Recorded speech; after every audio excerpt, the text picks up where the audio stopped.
Hello there, ladies and gentlemen, and welcome back to WoW Live. My name is Tuskeh, and today we shall be continuing the exploits and adventures of our level 13 monk, heading into Azshara with our stupidly big staff. And I've actually just quickly activated an add-on called Move Anything, which is just this thing here. It lets me move anything. To move my target frame and my player frame back into this position, because I tried using the default Blizzard stuff, and it didn't work too well. So I'm just using that single add-on right now. Now, last time, we headed into Azshara to begin the process, and that's what we're going to do right now. Pretty nice and simple. It's actually a little bit loud at the moment as we continue, so I'm going to just turn it down a little bit, because I have been doing other things before this video. So, we shall just be heading back into it, so our first two quests are to capture a shredder, kill some scouts, and get some slabs of meat. So that's pretty simple. We'll be grabbing the shredder last. Very important that we do that one last, because that will actually put us in a vehicle and make us unable to loot anything else. Still one-shotting these things, I see here. And that was pretty unlucky in terms of venison. Now, here's an interesting note. You see these shredders right here? They're not actually aggroed onto me, which is interesting. So we will we'll just continue this. They're actually not aggroed onto me because, there you are. Because these are one of the weird mobs. You might notice these every now and then as I just kill some of these scouts here. You might notice that some of these NPCs that we go near, I think we encountered a couple in Durotar that are red and look like they should be hostile, but in fact are not, and they don't attack you for some reason. It's kind of completely arbitrary as to what NPCs do this and which ones don't, so we should just keep that in mind as we continue down here. It's not too much of a big deal. And of course they can be hit by AoE, which is why I didn't use that keg smash there. I didn't want to aggro this guy, because unfortunately, I'll just give you an example here. If we start fighting this guy, and we kill him, he doesn't actually die. He doesn't actually give us experience, which kind of sucks for the whole, you know, killing things for experience thing, because otherwise I'd be happy to kill them. But so we will continue to do our thing here. Make sure we have our tiger palm up. Oh, we just looted an item. Make sure you watch out for these items that give you quests. So Return of the Highborn, ? So that shall offer us a quest to, I think we just turn it in. Yeah, we just turn it in where we were last. So for now, we will try and find some Talrender scouts. I'm just going to throw some of my ale about. Oh, look, see, I found one there. Good idea if you've got AoE abilities like that and you know there are stealth guys around. Just start throwing it about and see what you can do. So, oh, here's another one. Oh, we kill these things so fast. This, of course, won't be the case as we go through all of the leveling process. We will, of course, start to encounter enemies that we can't kill this damn quickly. But anyway, I wanted to just quickly talk about WoW Live as a concept. So, right now, it seems like the kind of scheme I'm going with is to have WoW Live be... Oh, is that cloth? It's cloth, never mind. Don't equip anything that isn't what you can equip. So for monks, that's leather. So right now, the current scheme is to do a WoW Live on a daily basis, because this is quite easy content to make, and I'm glad that you guys like it, as you seem to also like the content that I created for the level 90 boosted guide, which is good. I'm going to hit this with a keg smash, but I don't mind too much. It's just nice to get back into the monk. It's been a while since I played the monk, nearly a week, because I've been focusing a lot on the enhancement shaman guide, which is now out, which is great. But yeah, the general idea of this whole thing is that I will record about a day's worth of content, so probably like 2 to 4 hours worth of content, split them up into a bunch of videos, and then release them to you on hopefully a daily basis. We've got some leather things there, not as good because it's green. Generally, a note for gear. I'm kind of going all over the place in terms of stuff here, but in terms of gear, what you really should think about is what stats you gain from it. So, for instance, these braces here, they don't actually offer us anything. You see here? 3 armor with 3 armor, but we lose 1 agility. And agility is our main stat as a druid. As a druid? Goodness me. As a monk, it is our main stat. So it's important that we definitely consider... Can I go a little bit further? No, looks like I can't. These scouts are all over the place. Although there is one chasing me, interestingly enough. Got to keep an eye out for them. Oh, there's another one right there. But yeah, it's generally a good idea to make sure you prioritize stats over things like armor. Pretty much throughout your entire experience, even while you're in raiding, because really armor is one of those stats that you don't really need to worry about at all. because it just comes with your armor, and it doesn't really decide too much. It's all about your stats more than anything else. Just grabbing that night elf over there. And yeah, it is all about your stats, making sure that you have the correct stats, because otherwise you're just going to struggle, because if you have the wrong stats, it's going to hurt you much more than if you had a little bit less armor, which sounds a bit weird, but generally armor is one of those stats that you don't have to worry about at all in World of Warcraft. So make sure you don't let that dictate what gear you wear. So right now I'm just continuing to throw kegs of brew about as we wait for some of these scouts to respawn. Unfortunately, this is one of those awkward quests that takes a while because the NPCs are so spread out, and unfortunately they're also stealthed, so you have no idea where the bloody hell they all are. So this might take us a little bit. Mostly we're just waiting to see if any of these keg hells... There we go. If any of these keg hells put us in combat, which is the important thing. Now, there is some... there is a herb over here. I might actually not have enough herbalism skill to use it, to actually pick it. It should be around this tree here. Oh, it looks like I can grab it. That's great. I was kind of worried that I hadn't done enough herbalism to warrant the picking of herbs here, because if you haven't got a certain amount of herbalism, then you can't pick herbs of high level, which, although they may have changed that in Warlords of Draenor, I'm really not sure. But either way, it's just good that we can do it, so we can continue to use our herbalism and our alchemy as we go forwards, and we don't have to backtrack as much. We might still have to backtrack a little bit. So currently we're just looking for... Goodness me, how long have I finished this quest? I didn't even notice. Well, let's go and grab our last couple of slabs of venison, and then we can hop into a shredder and continue. I've been talking so much that I didn't even notice I finished the quest, which is my own fault. It's taking me a while to get back into the swing of things. Because it's interesting to note... We're going to get in the shredder now.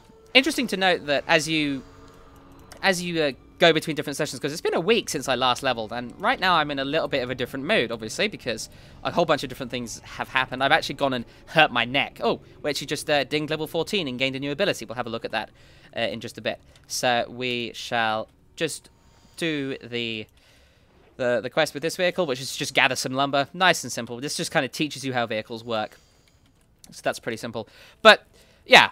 It's just it's interesting to note that I'm in a different mood. Like I said, I've hurt my neck, so I'm not as a boisterous mood as normal. Let's put it like that. And I'm in a little bit more of a mellow mood, happy to just do my leveling at a decent pace as opposed to going through it breakneck. So now we will kill some snipers by hacking down these trees. So we shall just head this way. But yeah, it's very interesting to note, and you should never try to force yourself into a mindset that you don't have. So for instance, if I tried to like push myself really hard as I did this, I probably wouldn't enjoy it. And at the end of the day, this is a video game, and it's all about enjoying yourself in this video game, because if you don't do it, then what's the point of playing it? So we'll just kill these snipers and do this. Actually a good note when you're fighting in a vehicle is you want to make sure you right click on enemies, because by default when you play this game, if you use an ability on an enemy, it will turn on your auto attack. 90% of the time, if you use an ability on an enemy, your auto attack gets automatically put on, which means that generally you don't have to bind your auto attack to anything. And that's something that I think is very important. You should never bind your auto attack to any kind of button, because it's just a waste of a keybind, because you can either right click on an enemy or just happily use an ability on them. And generally you don't want to only be auto attacking, you want to be using your abilities. So you can use that to attack. But if you're in a vehicle, that functionality doesn't exist as far as I know. And by using these two abilities, so my first one is just like a hack with my sword that damages enemies in front of me, and the second one fires a bunch of blades forwards, which is a ranged attack that deals more damage. But as you see here, I've just used my ability, and I'm not auto-attacking. But if I right-click, then I suddenly start auto-attacking. Not so important with this, although that auto-attack did just kill one of those snipers, which was nice. Finishing this quest. And then the gates of Orgrimmar are under attack, so we shall head this way with our grenade launcher. But yeah, generally with this vehicle so much, it depends on a vehicle per vehicle basis. The auto attacks of this vehicle aren't very strong, but in some vehicles, some things that you control, right-clicking on an enemy and auto-attacking provides a lot of damage. Like, for instance, on some of the amber constructs that you got in the Heart of Fear for one of the boss fights there, those were really strong. And the auto-attacks there were very important to your success. Let's see if we can hit that with a grenade launcher. Yeah! I'm like a sniper, aren't I? Alright, so we're just going to happily go around and kill some of these guys as they try to attack the gates of Orgrimmar, my beloved city. I like it much more now that Vol'jin is in charge. So we will continue to kill these dudes. Shouldn't be too much of a big deal, this quest. So we'll just grab you with that. But yeah, make sure you're actually auto-attacking as much as you can. Especially with vehicles like this that rely upon your abilities to do most of the damage. So for instance, if I attack this guy, I hit him with a grenade launcher there. But most of these guys, as you see here, look, he's like on 1 health. So I have to try and hit him with a grenade and then another grenade, and I missed him again and again, and then I hit him that time. Or I could have just turned my auto-attack on, and the extra 15 damage from the auto-attack would have done it. So it's interesting to note that in vehicles like this, where a lot of your damage comes from your abilities, it can be a good idea to auto-attack to help yourself out with that. So we will kill the last dude here, and that will complete this quest. I'm just going to back up a bit and kill this last guy, and then finish her with a grenade launcher. There we go. Alright, so now is to go and kill the leader of this attack, which is the Night Elf Treant, the big ancient of war. Okay, so this guy he's kind of like a mini boss fight for you. So when you're in a situation like this, and you have to fight a boss like this that isn't a group, make sure that you don't die because you happen to be not using your abilities. So for instance, our abilities, we've got a hacking ability here that does heavy damage to trees, like this guy, a ranged attack, a grenade launcher, and a recharge that heals us for 70% of our health. So you see, this guy's got a lot of health. So we just hit him, we take off 1% of his health. It's not much. And he's smashing us backwards, and he's rooted us, so we'll just use our grenade launcher a little bit here. So we're slowly doing some damage to him here, but he is beating us. But if we use our #1 ability and hit him, and it looks like we missed that. We've got to be nice and close here. Although maybe it's just bugged. Normally you get an emote that says, the ancient howls in pain. There it is. It took off about 20% of his health. And then we'll heal ourselves, make sure we try and get back in melee range if we can. I don't think we're in melee range. So, but well, one good thing to do with this is especially useful if you're tanking, is turn this guy around and stand next to this rock. Oh, we actually got knocked over it. But yeah, the idea is to get knocked backwards into the rock and not over it. So we'll just stand next to this rock. Ah, damn it, he did it again. Maybe that doesn't work anymore, but I've done it a couple of times. And we should be able to just kill this guy nice and easy. We'll use another heal to keep ourselves nice and high. But yeah, all we're doing right here is we're winning because we're just using all of our abilities. And the game is designed in that way. It's designed so that if you do use all your abilities, you will win. So anything that isn't group content anyway. So make sure you just use every ability that you have pretty much on cooldown. That'll sort it out. And it looks like you have to be quite close to the center of this guy's hitbox in order to get away with... Come on. To get away with using that ability. You're so low, I just want to chop you in half. There we go, got him. So there we go, nice and easy. And actually, I believe we are now done with this shredder, so we can actually hop out using the leave vehicle button. And because it moves at run speed, we can use our roll to actually increase our time. And it looks like we missed some earth root up there, but that's not a big deal. We're not in too much of a hurry. And actually, now that we have finally gotten rid of that quest, and we can happily kill these guys as we head back, because again, if you missed it last time, I would definitely suggest that you watch these in order, because I won't repeat myself too much. You should definitely remember that killing things on your way back to quest objectives and hand-ins is good, because you get experience, keeps you ahead of the curve in terms of your level. So I'm level 13, fighting level 10s. It makes it very easy. Make sure you just do that and keep yourself at an advantage. So we will hand in this quest and then look at our latest ability. So actually, we've got a lot of quests. So there's Venison for the Troops, Eyes of Ashenvale, get some leather that has intellect and stamina. We'll still use them because it has stamina on it, which means that it's good for us. Stamina increases your health. Get a one-handed mace. Report to the next guy. Alright, so we have a one-handed mace now, which is better than our staff. But we also have a sword that has stamina on it, which lets us dual wield. So there we go. Now we have a mace and a sword. We look very silly. We look like such a low-level character, but I love it. I love the look of low-level characters in this game. I think it's really cool. So what we want to quickly look at is which one does more damage. So this is 3 to 7 and 4 to 8. So we want to put the sword in our main hand because that will deal more damage with things like our jab. So speaking of our abilities, we now have, although it didn't seem to appear here because we were probably in a vehicle when we dinged, Provoke. Now, as I just do this, it looks like it just taunts the enemy and causes them to move towards us at 50% extra movement speed. So that's good. So we can use it on this guy. As you can see, he comes straight at us, although that may be his charge happening there. But that's really nice. That's just really nice. So where should we put this? 4 is pretty good for it, although I'm not sure if that's completely appropriate. I'm used to putting my my taunt on the 3 key, although we already have Tiger Palm on 3. I'm not sure where I'd put it. So actually, I think we'll swap these around. We'll put Tiger Palm on 4 and Provoke on 3. So we have access to taunt whenever we need it, because taunt is a very important thing as a tank. And I realize I walked past some Silverleaf there as I discussed Provoke. And these guys are really loud. I might have to turn down the dialogue a little bit. Alright, so we've hit 100 quests. That's nice. What have we got to do? Deliver a miner, gather some iron, and kill some basilisks. So before we do that, we will quickly turn down the sound of dialogue, because that was really loud in my ears anyway. And grab this Silverleaf. That's not Silverleaf, that's Brythorn. Did someone else steal our Silverleaf again? Wow. Well, that's a thing that happened. Apparently someone is just skulking and following me and taking all my herbs, but that's fine. That's fine. So we're going to head in here, and once again we're going to stick to the strategy of gathering all of our quests, doing them all at the same time, and handing them in all at once to save time. So that's going to be nice and simple. I need to make sure that I start actually attacking enemies with Provoke as opposed to Dizzying Haze, because although Dizzying Haze doesn't have a cooldown, it slows enemies.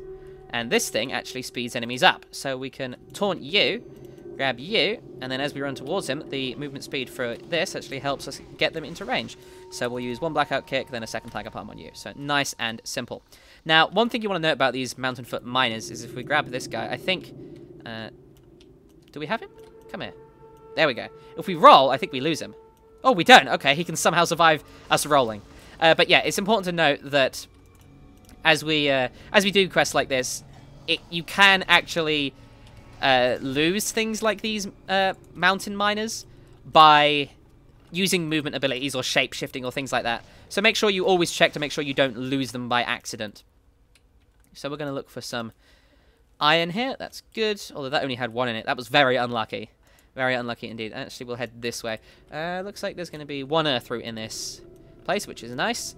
And these basilisks are fairly spread out, but not too much so. So we can just make sure we pull 2 or 3 at a time. Make sure we are always doing as much as we can to get as much experience as possible, because it's very important. And this might seem like it's taking for a while, this quest, but this should hopefully offer us more than 1. 2. Wonderful. Normally these can offer anywhere between like 6 to 8, which is very helpful for us. So we'll just jab you. Oh, come on. Make sure we're using Blackout Kick, because that actually does a significant amount of damage compared to Tiger Palm. Looks like we have to head back down. That's just fine. So we just want to keep an eye on our back. Actually, make sure we still have this miner on our back, because if we ever lose him, then we'll have to pick up a new one. And although there are loads of them around here, if we fail to notice that we've lost our miner, then it's very easy for us to just run back without the capability to hand in the quest, which we don't want that. So we shall pick up a couple more of these and just check at some of the new things we've got. So these warp leather pants offer us +1 armor, so we might as well. And now we look like a real noob with these fluorescent leggings. This actually offers us 1 armor, but we lose agility. Again, armor is not important compared to stats, so we will be sticking with the stats. We'll head up here to grab this iron, and then we'll head back to the center part of the camp to... actually, we don't need to kill any more basilisks. I need to make sure I keep an eye on that, because I don't want to repeat what I did with those scouts, which was a little bit embarrassing. But, you know, like I said, I'm in a different kind of mood. I'm not in a really kind of fast mood. It's always about enjoying yourself at the end of the day. You always need to make sure you are enjoying yourself. So right now, I'm just getting used to how my abilities are. Since I'm constantly changing them, I need to make sure I don't get into too much muscle memory with them. So this is a good place, I think, to do a bit of mass pulling. We'll taunt you, and then grab you. We'll use a Cake Smash to deal a bit of damage there. Get you low, use a Blackout Kick, and then we will end it with a Cake Smash. Bang. There we go. And again, although we don't technically need to kill these, 1, they're in the way, and 2, it's helpful to get experience. Now, we should be finished with this iron fairly soon. A couple more will do it. There's the last bit we'll need over here. We'll just grab the 2 of you as we loot this. Okay, there we go. So we are now done. So as we kill these last 2, and make sure we still have that miner on our back, we shall head back. And thankfully, we've gone in a little circle here, and we can now pick up this earth root and get some more experience. So that will help us significantly. That actually, I watched that move the experience bar down there, which is nice. So we'll head back this way and hope for... What was that? I heard fireworks. Maybe there's stuff going on in Orgrimmar. It is currently Love is in the Air right now, which is cool, I suppose. I'm not really big into the World of Warcraft holiday events. They're just too much of a bother for me. But anyway, let's see if we can actually hit level 15 before we hand in. Although that might be a bit difficult because there aren't too many enemies around. So we'll grab you. See how much this moves our bar. It moved it a little bit. We got a belt. Is it any better? No, it's just the same. Again, making sure we are constantly trying to stay as optimal as we can in terms of stats and things to make sure we are at the height of our power as much as possible throughout this experience. And we will go and hand in to these goblins over here. Now, this will definitely bring us level 15. And once we hit level 15, we'll actually be able to... there we go. We handed in the miner. So there we go. We dinged, and we can access the dungeon finder. And now we have access to talents. Now, this is where it gets interesting. So we will... Yes, talents are now available. So here we go. In the center of my screen, talents. So we have... As you can see, we have a whole bunch of different tiers. So we have 15, 30, 45, 60, 75, 90, and 100. So we don't have to worry about any of these except for the first tier. So what do we have? We have Celerity. This reduces the cooldown of Roll and Chi Torpedo, which we don't need because Chi Torpedo is actually a level 90 talent, you'll see down here. So, reduces the cooldown by 5 seconds, so that turns it from a... What's the cooldown on this? I have to check now. 20 seconds to 15 seconds, and reduces the maximum number of charges, increases the charges by 1, so we get 3. That's pretty cool. Tiger's Lust. This is a usable ability. Increases movement speed by 70% for 6 seconds and removes all roots and snares. Actually, as we do this, we should head towards the mine again to make sure we keep as optimal as we can. So that's just a good movement ability that helps us keep moving. And then we have Momentum. Roll and Chi Torpedo also increase movement speed by 25% for 10 seconds, stacking up to 2 times. This seems like 15-second cooldown. Sorry, 20-second cooldown. You could keep that going forever, in theory. So I'm going to take Momentum and see if we can't keep that movement speed going for as long as we can. So the idea is that we actually... We don't use this until... Does this stack? It does stack, so that's 50%. So 2, 1, then we use it again, and we gain a movement speed increase. That's nice, so it should help keep us nice and fast as we go around here. Didn't get experience from that. Now, that's actually an interesting point, is that if you're fighting... If you see an enemy that an NPC is fighting, as opposed to a player, you might still be able to get loot, depending on how low the enemy is. If they're really low at, like, 20% or something like that, then generally you're probably not going to be able to get loot because it counts as not tapped for some reason. Like this guy over here is at like 95% health. That should be just fine. So we'll aggro you and you. These guys are ranged though, so it's going to be a bit awkward, but that's fine. We've got a movement speed increase to help us. We'll use our berserking to help us out a little bit here. We will hit you, and then we will kill you with a Keg Smash. That actually managed to hit her as well. That's great. Okay. Oh, that's the noises of the fireworks. It was those explosive stockpiles. So we'll be going into here. Looks like we've got Earthroot beneath us. That's fine. We'll grab that in just a bit. So it's even more important now than ever that we continue to use our roll to increase our movement speed. So that's great. So we will use this. Go over here. Hand into here. Get another quest. Hit you. Tiger Palm you to get the buff. Kill you with a Blackout Kick. And then finish you with a Tiger Palm. It is important to note that although Tiger Palm doesn't do as much damage as, say, a Blackout Kick, it is damage. So it can sometimes be better to just use a Tiger Palm to finish an enemy off as opposed to having to wait for more chi. So we will go over here, grab this Earthroot, and then we will start to refleshify these miners. Can we go up here? No, it looks like we can't. So we'll roll, gain our movement speed increase, head back over here. And what we're actually going to do, I think, is... normally I don't do this. Normally I go back the way I came, but this time we will head this way. Now, I'm actually going to gather these up. If you stay in melee range with these guys, they will move with you, which is very important for tanking. If you're facing a ranged enemy that attacks when it can't melee attack you, just make sure that it can constantly melee attack you, and you should be fine. There's some more Earthroot over here that hopefully we won't aggro. Where are all the miners? Aren't there any over here? It looks like the Night Elves killed them all. How bastardly of them. I would have actually liked to head that way and gone around the mine, gathering XP as we did so, but it looks like we'll have to go back into the Horde section of the mine in order to find our quest objective. So, we shall do that. And we will free these guys. As you see, we can't use this while moving, but it doesn't have a cast time, so we can just hit it once. And I'm just going to use Cake Smash, even though I'm not going to get experience. I just wanted to. I don't know if I've just got a trigger finger with that kind of thing, but I like using my abilities whenever I can. Especially when I'm leveling up, I like to learn as much as I can about a class. So we will target you and you. And it looks like we're actually going to leave the mine if we go up here. So we'll actually... we'll head down this way. I was considering rolling off there. Would have been a little bit dangerous, but that's okay. We would have been fine. So we'll just Cake Smash you, hit you with that, and then we'll just slowly free all of the miners. So there we go. I'll free you as well, because I'm so nice. Alright, so now we will head out of the place. And we will actually, before we leave, we'll taunt you. And we'll get a little bit more experience before we leave. It's always good to get experience. Always, always, always good. So we'll actually finish them all with a Cake Smash because I feel fancy. Bang! Cake Smash. Now, just as a note, if you see this kind of bubbly effect around the character, that's actually the game giving me information. Now, that information is exactly what my stagger amount is. Now, as I mentioned earlier, if I just mouse over Stance of the Sturdy Ox, while in this stance, you will stagger damage taken.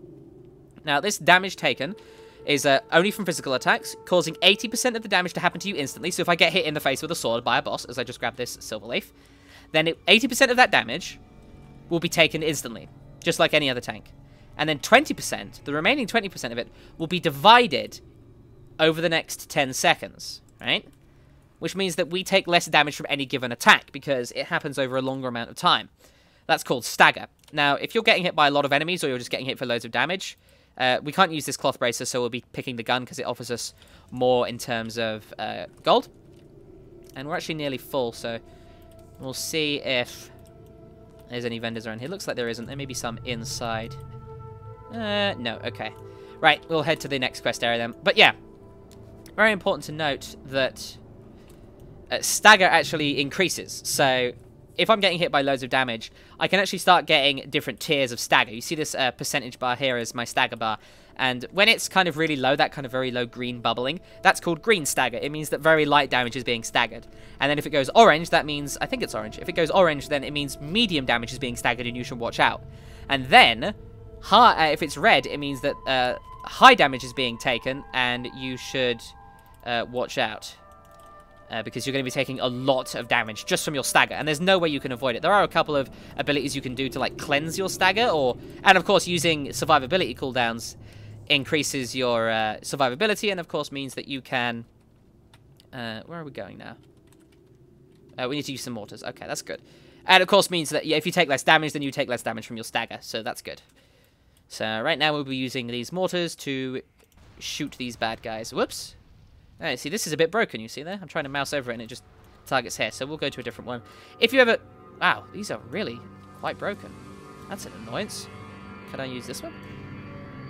Wow, I just can't target that far. That's a bit of a shame. Oh well, so we'll start shooting over here. Dealing some damage. There we go, starting to... Wow, that's really weird. That's really weird indeed.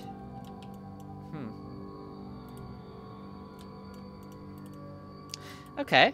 Now, in this situation, unfortunately, it's a little bit awkward, because you see, this is actually just bugged. Now, you see, that's really, really awkward. So what we're going to do right now is we're going to leave this vehicle, and we're going to do the responsible thing. We're going to open a help ticket. So go to your game menu, hit help, go to submit bug, and be specific. So, as a horde player... Actually, don't need to say that. In the Azshara leveling experience... I found that the Bilgewater mortars in the quest first degree mortar were bugged. Despite the targeting, I can't type. The targeting reticule hovering over the Naga for the quest, the mortar shot seemed to explode instantly as opposed to dealing damage to them. This might warrant a look at. There we go. So I've submitted that. But now let's discuss something else you can do in situations like this, when you have quests that are like, kill these dudes with this this vehicle. you could just go and kill them yourself. Now, this is going to be risky, because these guys, although they are a couple of levels below us, they might actually hurt. So, killing them does actually count for the quest. So, we will, we'll just take things a bit slow. And we'll do this, since this, this seems to be bugged. Unfortunately, we don't get any extra XP from it, so, and we've also aggroed all of them, so good technique we're going to use here is to kite them and do most of our damage through Keg Smash. So there we go, Keg Smash came in. We'll just kite these guys a little bit, using a Dizzying Haze, use a couple of Blackout Kicks, and then finish them off with a Keg Smash. Oh, goodness me. Those guys are actually, those guys aren't dudes for the quest, and they're also the same level as me. So I've aggroed a lot of dudes here, so what we're going to do now is we're going to try and survive. We'll use a Keg Smash to do as much damage as we can. We'll slow as many of them as we can. Try and get out of range of their attacks. And use Surging Mist to heal ourselves up a bit. Get out of their range. We have another Keg Smash ready. So that should deal with the Myrmidons coming towards us. And we'll use that. We'll use a Blackout Kick to finish you off. Taking a lot of damage right now. So we'll just roll away here. We are starting to get a bit low. We will use a Surging Mist and a Healing Potion to try and save us a little bit. We'll use another Keg Smash here. Come on. And then another case. No, it wasn't enough. It wasn't enough. I was not expecting that. So there we go. Our first death. Kind of sucks. Can't use roll while we're dead. Unfortunately, that is a big wrench in our plans. And wow, we spawned very far away from our corpse. That sucks. And well, we'll have to go through the ruins here. So I actually aggroed enemies from a quest that I shouldn't be doing for quite a while. And unfortunately, that killed us in addition to everything else. So I'm pretty sure we can do this quest. We just have to be a bit more careful and not hang around that area where that patrol was coming in. Now, that mortar did let us kill a couple of them, but unfortunately, most of them were just completely bugged out. So we'll head back to our corpse as the phone rings again.